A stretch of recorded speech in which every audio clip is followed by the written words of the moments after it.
Welcome everybody, Marcus Stone here. In this video, you will learn a really easy way how you can easily add start date in Asana. First of all, you need to have upgraded the version. You won't be able to do it in free version, but I'm going to show you where you can do it in free version, but you need upgrade it. You know how it works.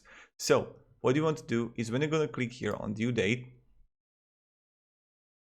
you will see it here, upgrade to add a start date. So you need to upgrade it and then you can easily just add start date.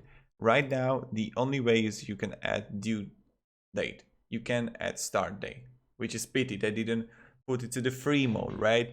So this is how you can actually make it.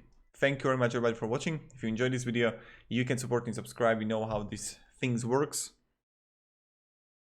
And that's kind of it. So thank you. Have a great day and see ya. Goodbye.